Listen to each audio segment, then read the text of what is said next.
All right. So, question 1. What was your family like when you were growing up? Was it large or small? And what were your relationships with your family members like?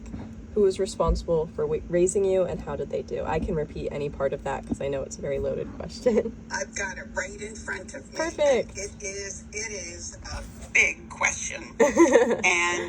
and what I thought I would come up with adjectives. Okay. My family was very disciplined, religious, chaotic. Yeah. And it was scary. Yeah. As a little kid, it was scary. And there you go. I think for me that about sums it up. Yeah. So, I mean, your family was obviously very large. You were one of, Yes. It was 8 children, correct? It was 8 children, and the important thing with that is my mother had 9 full-term pregnancies, and 2 infants died. Yeah. Yeah. And so all in all, there were 10 children, and there were 2, and that affected my family. Yeah, absolutely. Especially, like, growing up in a Catholic family as well, where, like, access to contraceptives isn't as, like, that's not as, like... It was against the Catholic Church to use any kind of contraception. And it was in the 50s. Yeah, that too. But on top of that, I mean, really, it was, you know how drinking and driving is illegal? Yeah. And Catholicism, it was pretty big like that. Got it. Okay. Okay, so that gives you a mindset. Yeah. So... And what were your relationships with your family members like? You don't have to, like, go into every relationship, like, with your individual siblings, but... You know what I wrote down, because I gave this a lot of thought. I appreciate it. And the relationships in my family, they were always changing and shifting. Because after I was born, a baby died, all right? With all this infusion of another person in the mix, it was always changing. And so it was a level for me of insecurity. You know how for you, the changes were when Louis died, but you were really small. That didn't, you were too little. Yeah. But when Harry died, that changed your family dynamic. Yeah. Okay. And so for me, it was, and remember when you got Scary Dog? Yeah, I remember the Scary Dog.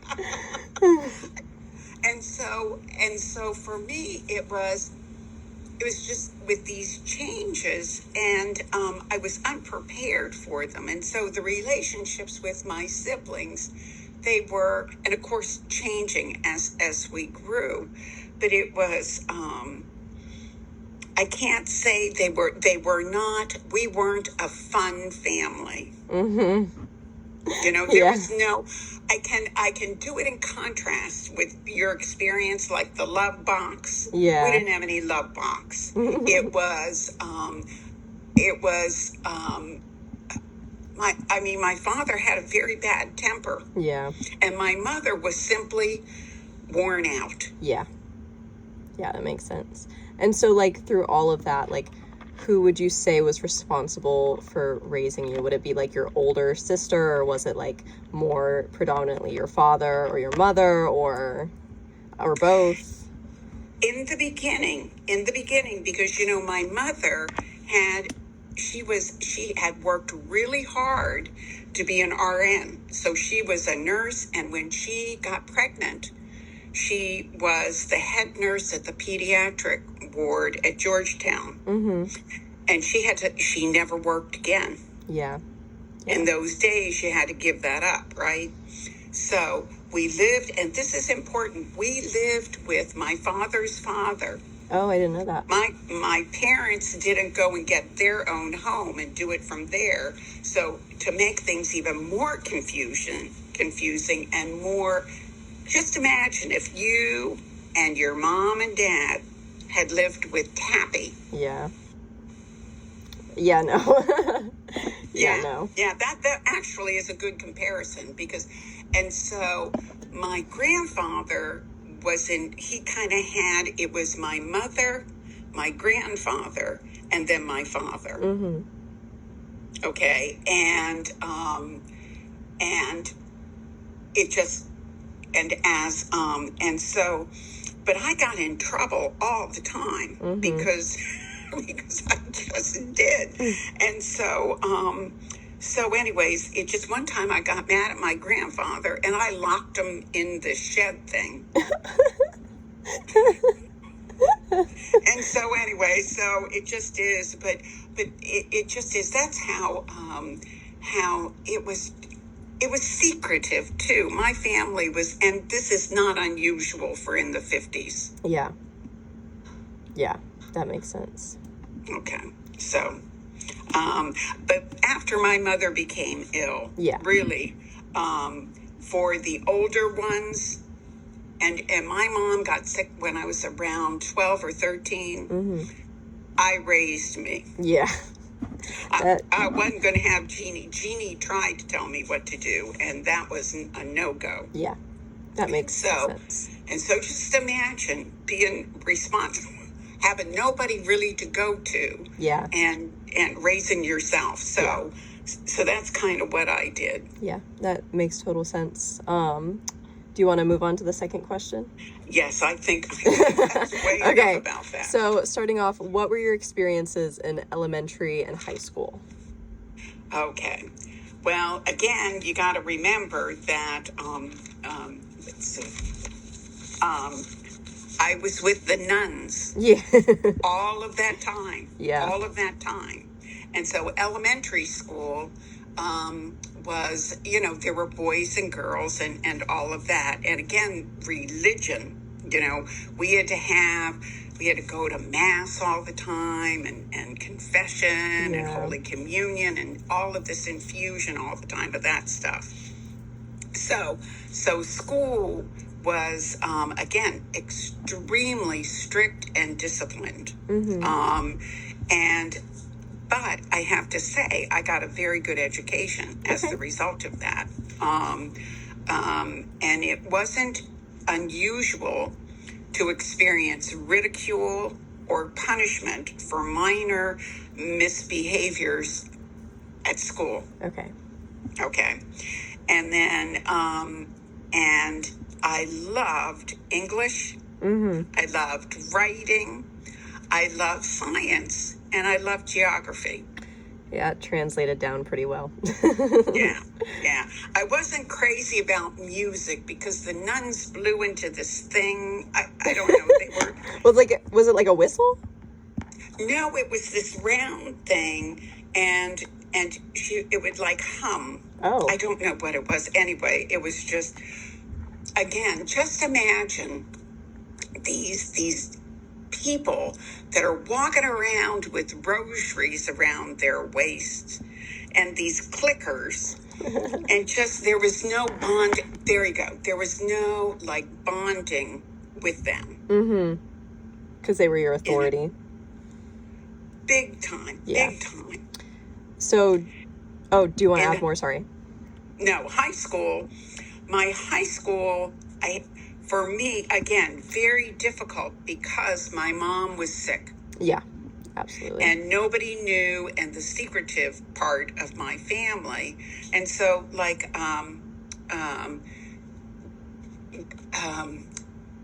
Meemaw would gossip about my mother that she wasn't taking Matt and Missy to preschool, and she had to do it or this or that because they didn't tell the neighbors that my mother was sick. Understood. So when you like met Papa, which is my grandpa for context, like you guys had known each other for a while, and so his mom was gossiping to other people in the neighborhood about the fact that like your mom wasn't like being pulling her share and like taking care of her children, even though she was incredibly ill. Well, she was, you know what? I mean, she died of cancer at 43. And so, it's just, But again, it's cause and effect. It just is, somebody had to pull the slack because my father had to go to work. None of us were driving yet. Mm-hmm. Sorry, I'm not purposefully ignoring you. I'm just trying to make sure Ruby is not going to come back while we are interviewing. You do whatever you need to do, sweetie. Okay. I was trying to write this to keep it short. No, you're okay. It doesn't need to be particularly short or long or whatever. It can just be how it is. But yes, so where were we? I think we were at high school. We're talking. Yes. And another important thing about both elementary and high school, this I just remembered, we had to wear uniforms. And if it wasn't right, like you couldn't, I think you had to wear white socks. You couldn't go to school with blue socks. Yeah. You had to have white socks. And so, because my family was so chaotic, my socks probably never matched. And so, like, you would get disciplined for not being in uniform, or not being in uniform and neat. Yeah. Like your ROTC. Yes. Yeah. It wasn't that bad, but it was in that same kind of thing. Yeah. It's not like I had to wear that uniform every day, though. So. And you know what? And you chose it. Mm-hmm. That's what makes a big difference. Anyway, to me, it makes a big difference. And so, and I did really, I didn't participate in after school activities. I tried once, but the thing of it is it was just, I just couldn't. I had to be home. Yeah, I had to be home. You had to be home. You had so many siblings, and your mom was sick. Yes. And so again, I took Latin, and I really liked that because it helped my vocabulary, and I knew it. Mm-hmm. I liked geometry because it made sense to me. And again, all literature, we did a lot of reading and discussing novels and, American literature and, and writing. Yes. We were always doing that stuff. And so then when I went to college, I went to a Catholic college, a Jesuit college. Uh-huh.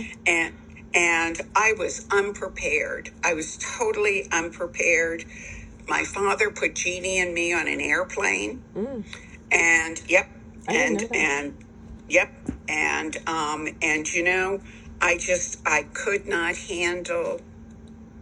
I couldn't handle any of it. Yeah.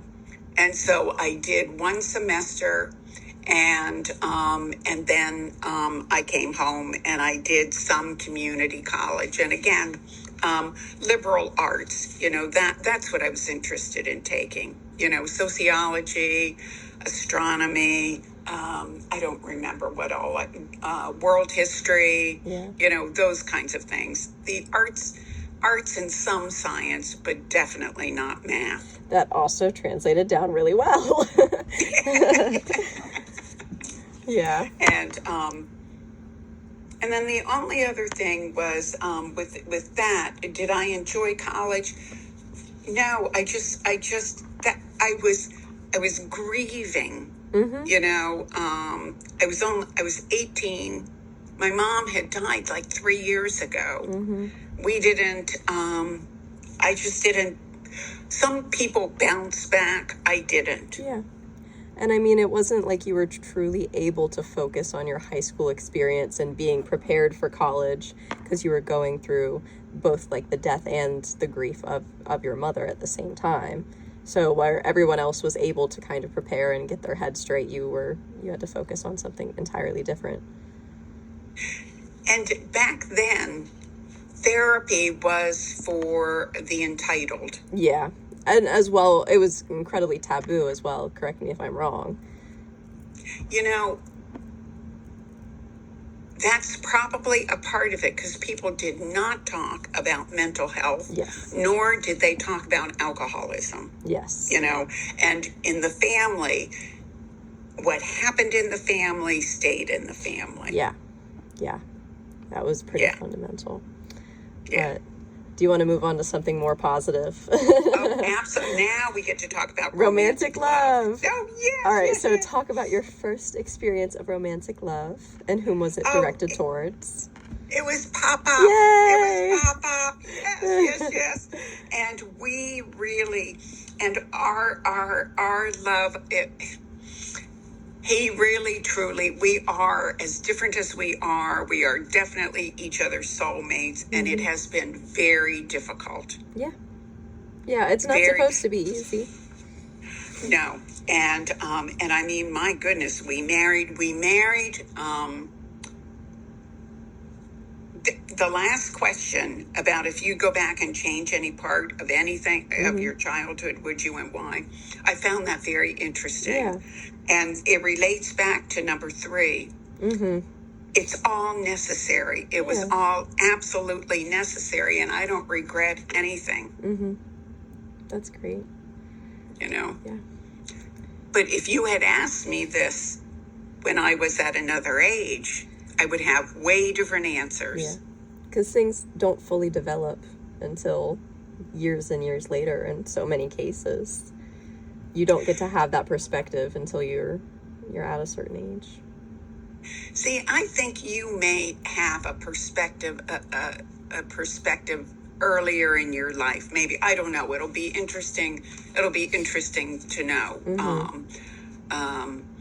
I do know, and I don't know how. I don't want this to affect you in a negative way. I don't know whether this is in front of your whole class or Oh no, private. it's only to my professor. Okay. My alcoholism affected, I think I was born an alcoholic, Alex. I was way too sensitive, and people were able to move on and do this and do that, and I was so stuck. And I really didn't fully grieve my mom until after I got sober, and I was in my 30s. Yeah. When I was 29 when I came into AA, and your mom was 5. Yeah. And so that is anyway. So, but I'll go to number 4, Okay. happiness, because this was a really good thing.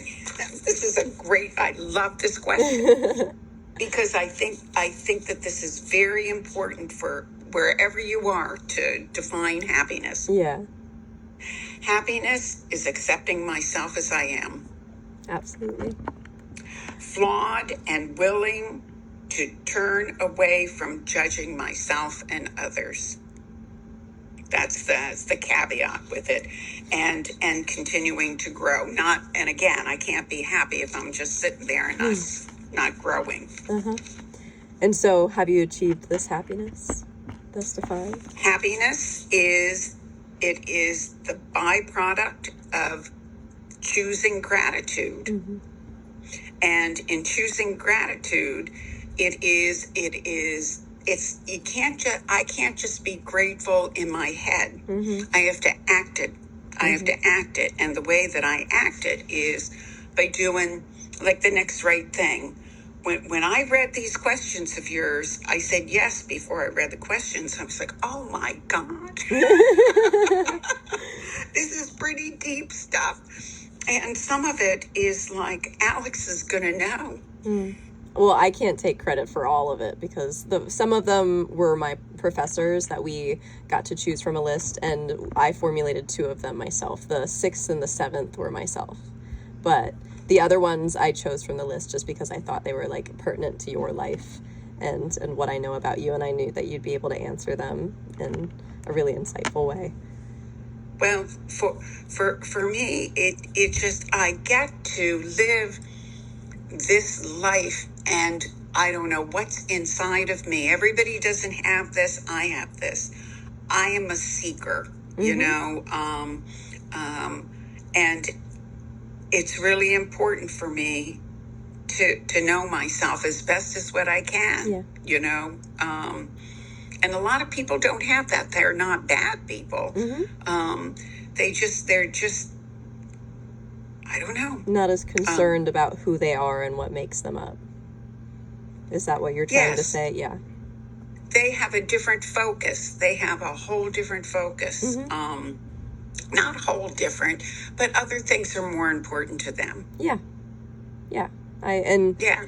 It's interesting because I've known, like, growing up as myself and, like, getting older, going through, like, the mental health issues that I went through. I think, like, the biggest thing for me was being able to know myself and know what was going on inside my head. Because once I started having, like, that imbalance, and, like, I mean, a lot of it was just part of getting older. Like, you just, like, I had to know. I felt like I was, like, I wasn't fully whole until I could, like, almost like define, like, who I was. So yeah, that's really interesting that you also kind of have that trait that I've grappled with a little bit too. And it's a lifelong thing, which is not bad. No. But to know it, and to, I love that Stacy says this thing about you kiss it on the lips. Because it makes you laugh, when you're going through a really hard time, you just kiss it on the lips and you move on, and having a sense of humor, with happiness. I grew up in such a dark, sad home. Yeah. And that is part of, and growing up in that home, that did prevent me from being happy.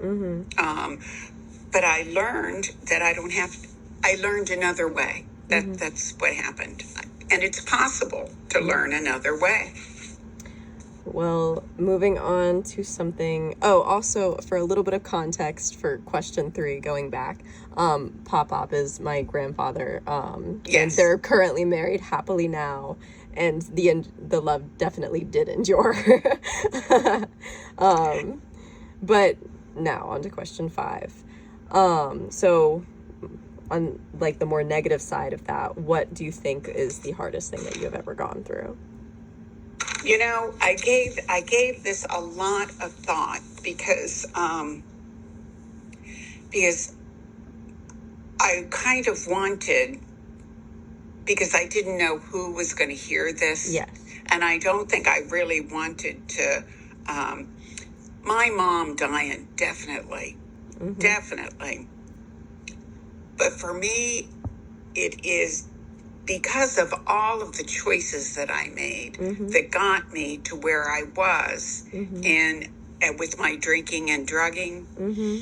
The hardest thing I ever did was to come into AA. Yeah. And it was not easy. And I have this wonderful story about this woman who actually came to the door. I didn't call her. This random person came to the door. She was cutting grass for the summer. And I had gotten down. I was like under 90 pounds. Yeah. And just an absolute mess. And she came in and was talking to me. And the next thing I knew, I'm not kidding, her daughter was taking care of Melissa. And she was taking me to an AA meeting. Yeah. So, and I've had those kinds of things. That was just the beginning. Yeah. I've had so many of those things. And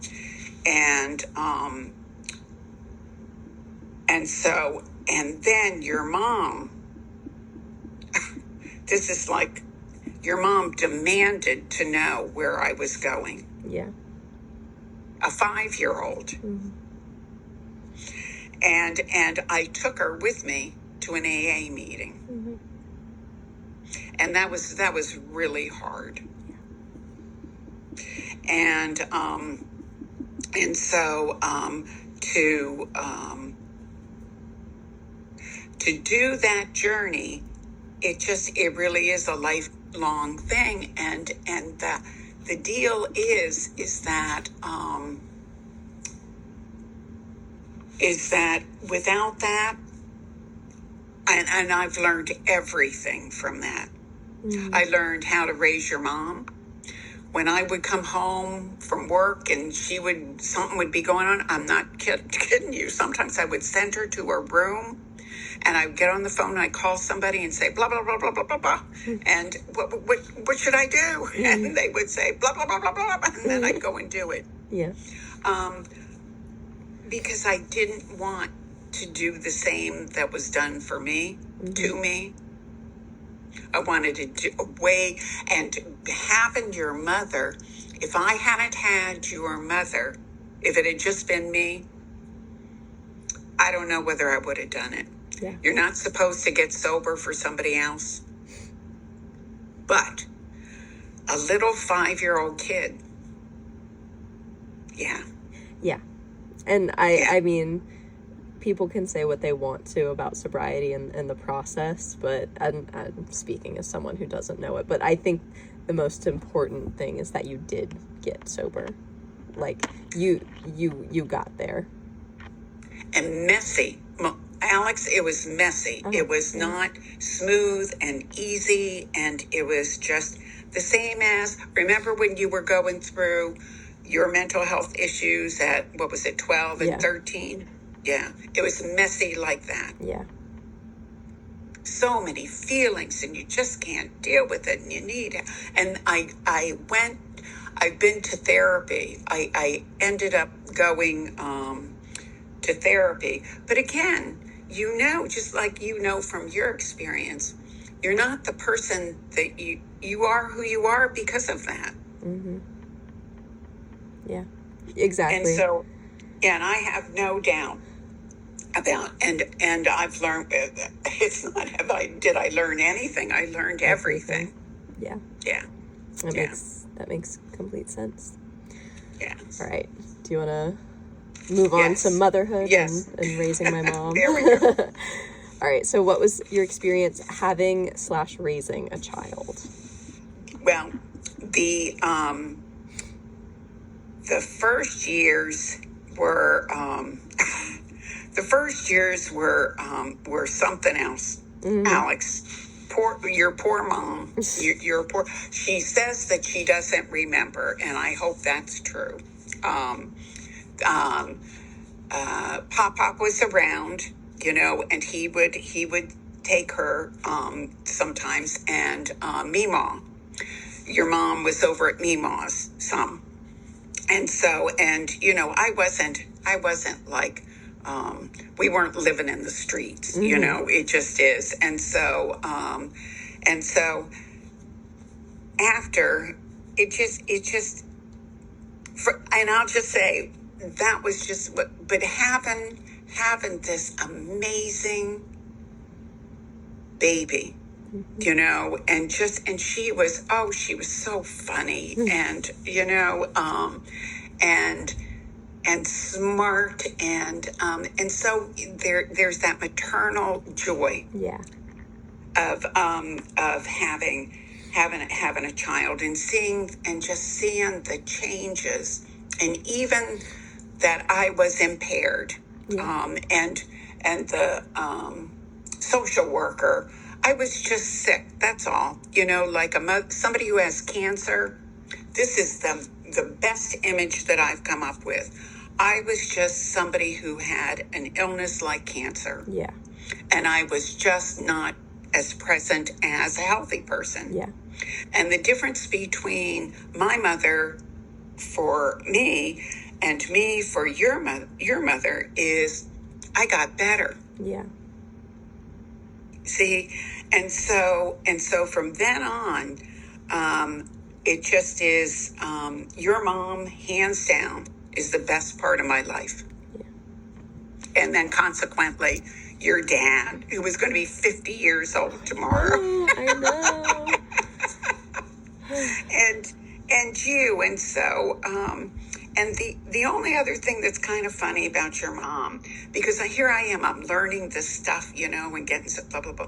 And so I would come home and I would try to pass this information on to your mother at 7, 8, 9. I don't know what the hell your mom thought. But I couldn't get it to her fast enough. Yeah. Because I didn't want her to suffer. Yeah. And so, So is there? And it could have been, Yeah. and you know what? It could have been so much worse. That's Yeah. the bottom line. Yeah. And I ended the thing with that because with your mother, I felt such guilt and shame for so long. Because I wanted to do so much better than, and I did. I have to focus on Absolutely. that.